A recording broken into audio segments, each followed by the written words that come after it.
Hello and welcome. I'm Louisa Graham, Chief Executive of the Walkley Foundation, coming to you live from Sydney through a virtual lens. I'm your host for this evening as we announce the winners in the 2020 Mid-Year Celebration of Journalism.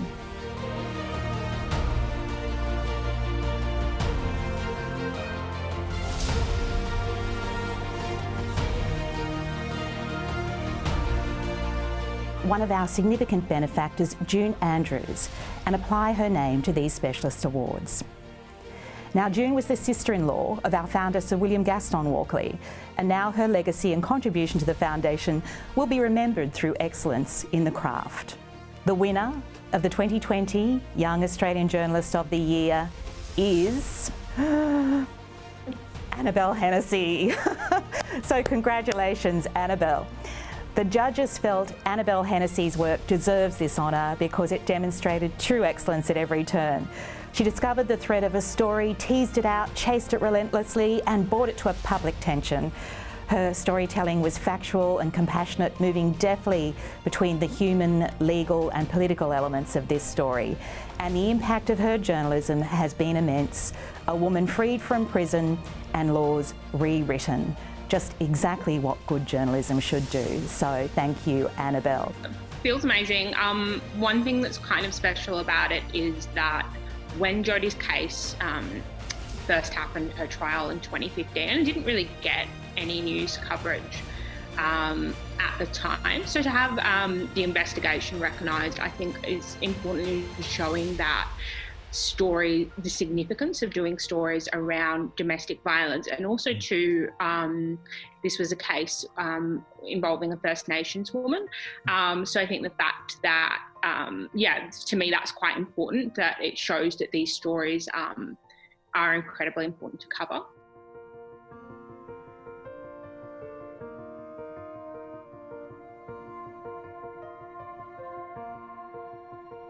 It's awesome.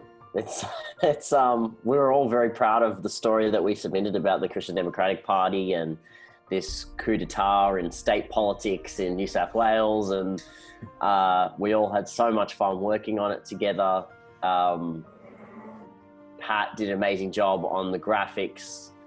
You know, we had this idea of trying to make sure it all lived within the space, and we knew we were going to be in the halls of Parliament. You know, I'm not a state political reporter. I've never worked in Canberra. So for us, it was actually really exciting to get to go into New South Wales Parliament. To be honest, it's nice to have recognition. We were very proud of that story. We did think it felt pretty awesome. We were very happy with it and lots of people had great things to say. It wasn't a viral hit, but I really think we did just a good job of turning something that could have been a boring state political story into something that would engage someone who maybe isn't interested in politics.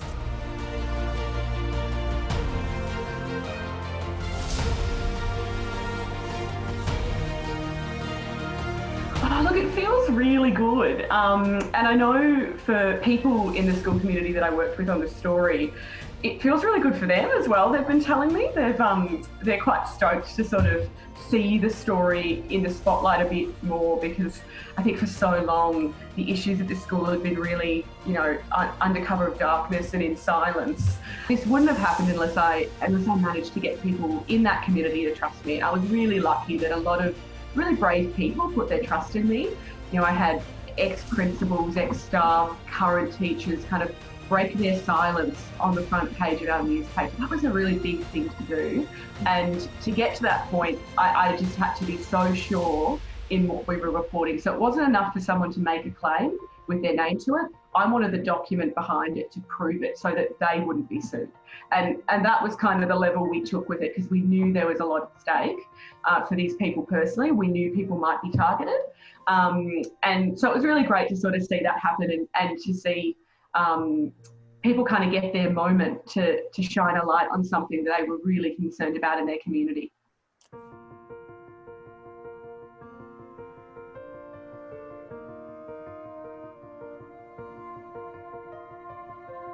And I was absolutely thrilled. I was stoked. And I think particularly because the last couple of weeks, I imagine for Aboriginal journalists across the country have been particularly tough.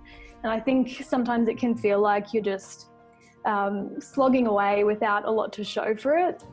So I think winning this has meant that some of your work has really cut through, and it's getting through, the message is being heard. So I think for me, it's given me a bit of hope, and it's given me a bit of new energy to keep going.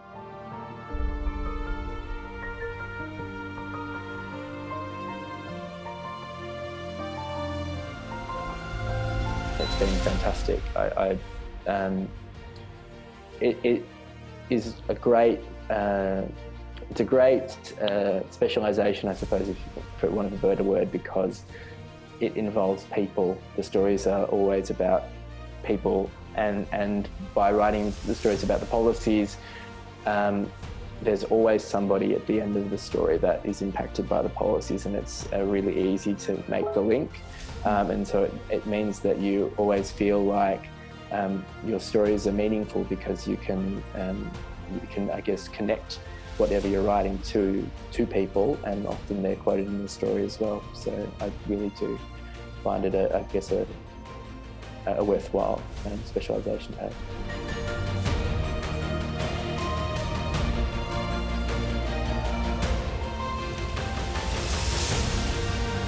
I'm utterly delighted to be recognised by the Pascall Prize, especially because it's valuing a specialist field that's really under threat at the moment. And I'd love to thank the judges, the Walkley Foundation and the Copyright Agency for supporting this vital work of arts criticism. I'm really honoured to join an amazing list of my fellow writers who've received this award, people like Delia Falconer, David Malouf, Alison Croggan, Andrew Forge, to name just a few. So it's really wonderful to be joining them. I work as a freelancer. I'm working in a precarious and a fast disappearing field in arts criticism. The outlets are shrinking.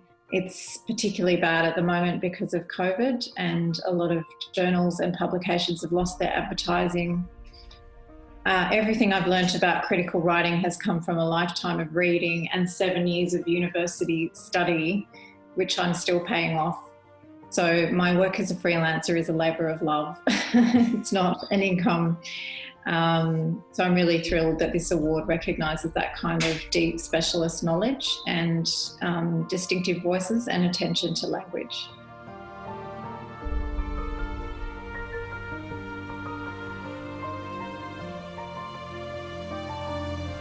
It's fabulous. I've been a journalist for 35 years, but I'm also really mindful that it's a privilege to be an arts journalist, and I'm very conscious that I'm a cisgendered, middle-aged white guy, and I'd really love to see a greater spectrum of arts voices writing from Indigenous backgrounds and other non-Anglo backgrounds. But the arts is the stuff of life, and we may, perhaps the arts has a reputation as being somehow elitist. It's not.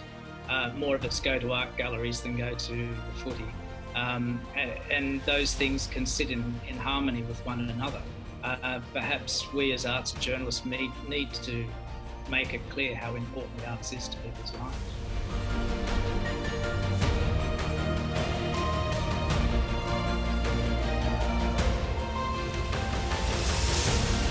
I'm still somewhat shell-shocked.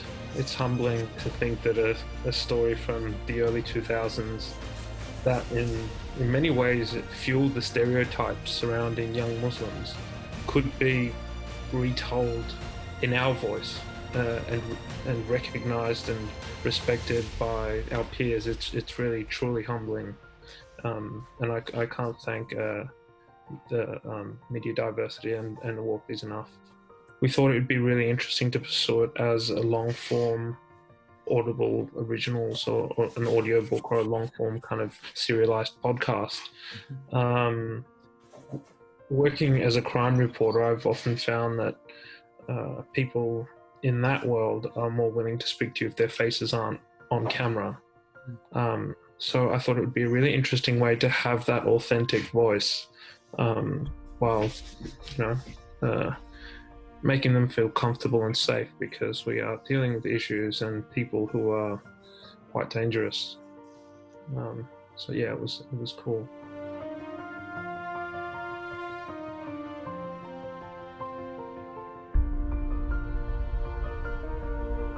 Yeah, I mean, I'm obviously really thrilled on an individual level, but I think beyond that, I'm really, really pleased to see a campaign that drew so many people together, and also so many different news organisations. It's not always that common or that easy to get multiple news organisations to work in sync and tandem.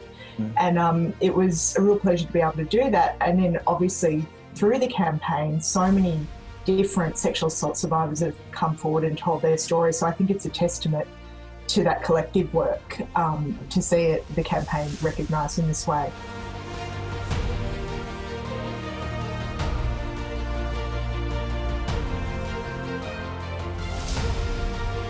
Well, firstly, to win any award associated with the Walkley Foundation is a huge honour, because everybody has heard of the Walkleys.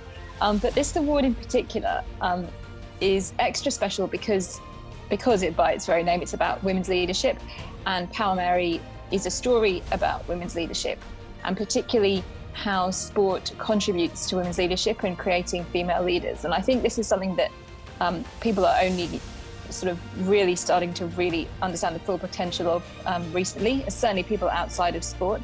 And in fact, even within sport, that women's sport is about far more than what happens on the field, and the potential of a sporting environment to create female leaders and change the way that people in the community see women is a really important part of the story of Power Mary. And so to win an award that brings together women's leadership with you know what the story says, it is just perfect, really.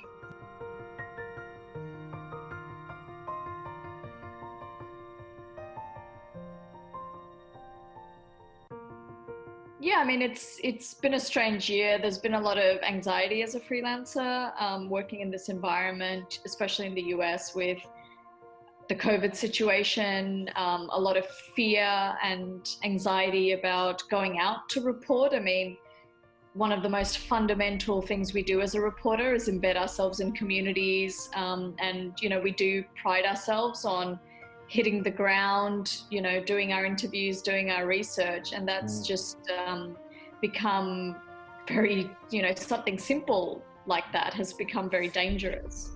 So it is a timely reminder, you know, that the work that we do is important, and we still have to keep doing that, you know, but with greater precautions. Without people agreeing to speak to you, without people agreeing to blow the whistle on wrongdoing, you know, without people willing to let you into their homes and their hearts and their tragedies and their workplaces and all the rest of it, journalists would be nowhere. You know, we are entirely dependent on other people to do our job. And I'm very grateful for the men and women that, you know, often risk their lives to speak to me, to allow me to film with them, to allow me into their homes. So without that, you know, none of the stories would be possible. And also it takes a small army to do television.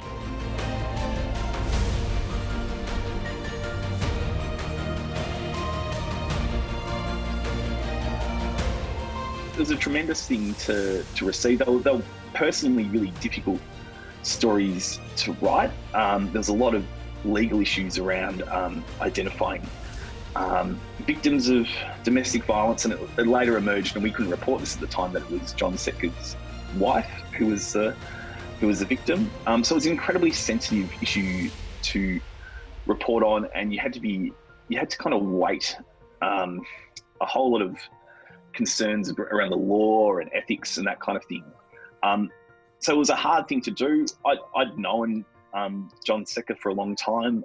I'd been on reasonably good terms with him. So you then unearth or find out information which is pretty shocking, really, and then you've got to then kind of navigate that and do your job as a reporter. So that's not always easy, but I think, you know, to hear how people who are advocates or victims or survivors of domestic violence talk about it, and the support you got from them was terrific. Through the whole process, I received, numerous emails and messages from people from inside the union movement or outside the union movement, egging me on, supporting me for the work, and saying it was really important. In particular, from women, it was really heartening, and it gave me strength to keep going in what I found was quite a challenging area to write on.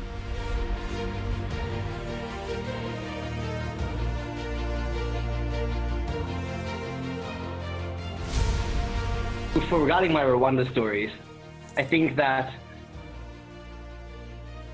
it's just, I'm glad that they got attention. I'm glad that the story about a place which isn't typically on the Australian radar got attention. And I think that's very important, because the world is very big and there's a lot of things happening which we don't even consider a lot of the times. We hear about issues from far away and we think it's far away and won't affect us, but all of these things I think are interconnected, and something that happens in Africa, for example, does affect the rest of the world. You can see that in a more tangible correlation between Africa and Europe and migrants, for example. And that affects the rest of the world too, but that's a very quick, simple example. But there's more issues. I think just a better understanding of the world broadly will help understand even your local level. So understanding the world helps you better understand your local surroundings as well.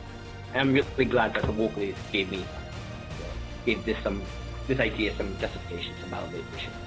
We hope to see you again on the 20th of November, live from the Walkley Awards, which we are hosting in Tamworth this year, thanks to the New South Wales Government. Once again, a sincere thank you to all of you for joining us, to all of our partners, and of course, a huge congratulations for all our finalists and winners.